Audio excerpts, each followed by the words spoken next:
good morning, or good afternoon, or good evening, depending on which time zone and part of the world you're in. So, it's Sunday, so I just thought I'd say a few words and then we'll just do a simple meditation because it's Sunday and we want to chill.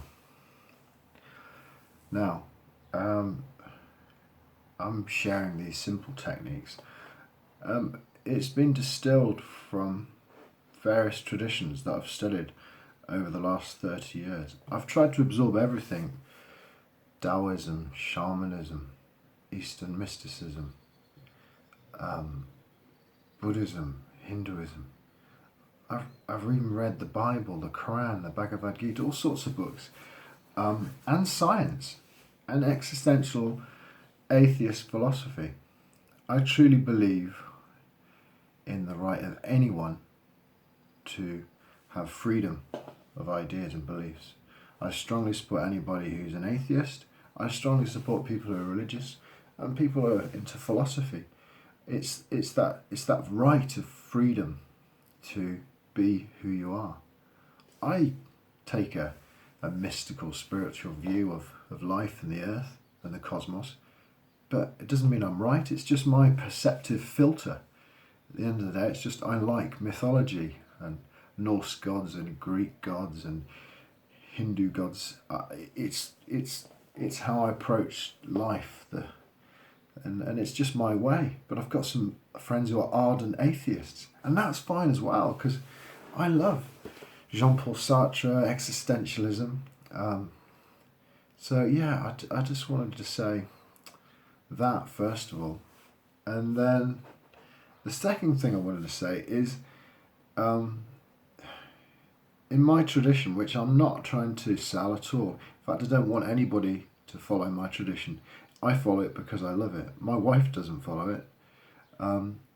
It's just my personal and private path. But in my tradition, we say, without guru, no knowledge. Without fire, no meditation. Because our tradition is very much focused around fires, and I have done fire ceremonies for 2 decades. I used to do them in groups, lots of people. Now there's a bit of controversy in the new age about gurus, like, oh no gurus, don't believe in gurus, just do it yourself. Yeah, of course you do. It's all the self. But if you want to learn piano, going to a piano teacher helps you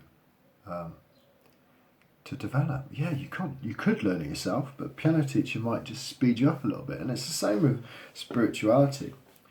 But unfortunately, there are a lot of charlatans out there.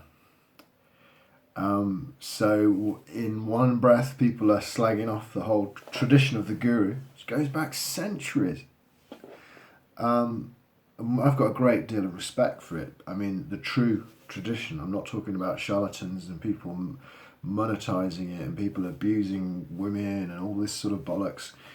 But I mean the true yogic tradition, where the guru gives instruction and the disciple follows it for their own benefit. Not some mad cult, but serious yogic discipline.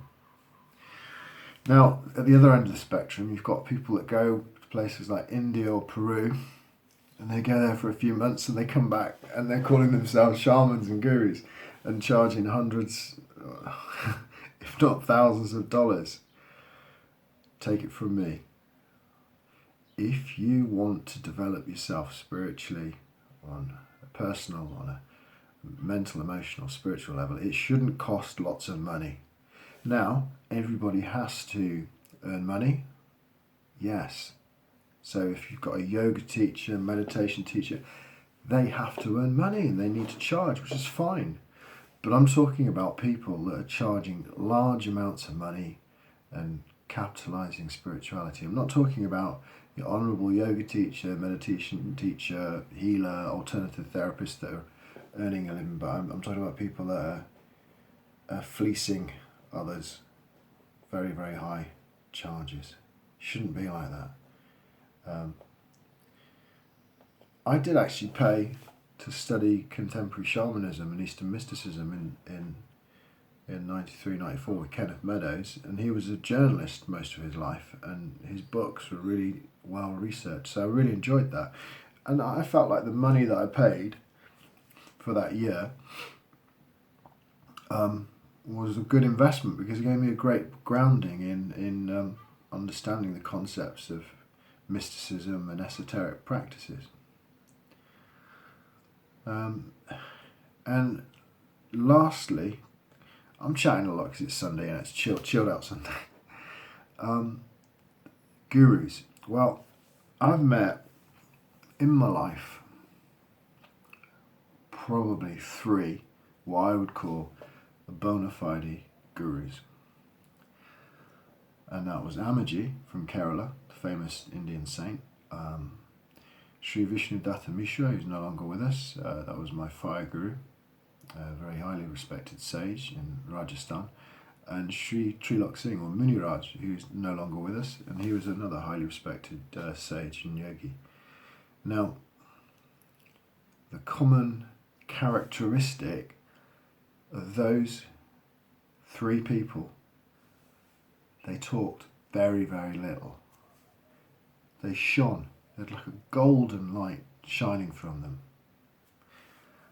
And if you ask them questions, quite often they'd just say, decide yourself, do what you like, go anywhere. Sometimes they might give a specific instruction, but generally they would tell you to think for yourself, stand on your own 2 feet. And that's what a guru is. A guru is just a mirror for you to connect with yourself, because ultimately we are all connected. We're all part of the same consciousness. So a true guru will speak little, will shine with a great light, and they will enable you to follow your own heart and make decisions yourself. Anybody that's trying to get loads of money from you, manipulate you, anything like that, it's not a guru. It's just bullshit. Right, anyway, that's enough talking from me. By the way, I'm not a guru, I'm not a shaman, I'm not a yogi, I'm just a guy sharing some stuff. In a few lifetimes I might get there, but for now I'm just a regular guy that likes football, tattoos and meditation. So if you'd like to join me now, let's do a simple 5C meditation. And we're going to breathe in through our nose on a count to 5. And as we do that, we'll imagine the wave building towards the shore. And then we're going to exhale on a count to 5 in our head and imagine the wave breaking on the shore. And we're going to do that in a cycle. So it's like the cycle of the tides. The wave comes to shore, we breathe in and count in our mind to 5. And then we breathe out as the wave in our mind breaks on the shore. So here we go. Now put our hands together like that. 4 fingers, 1 thumb on top of each other, 5, 5, and the 5 in our head. And that is the 5C. Here we go.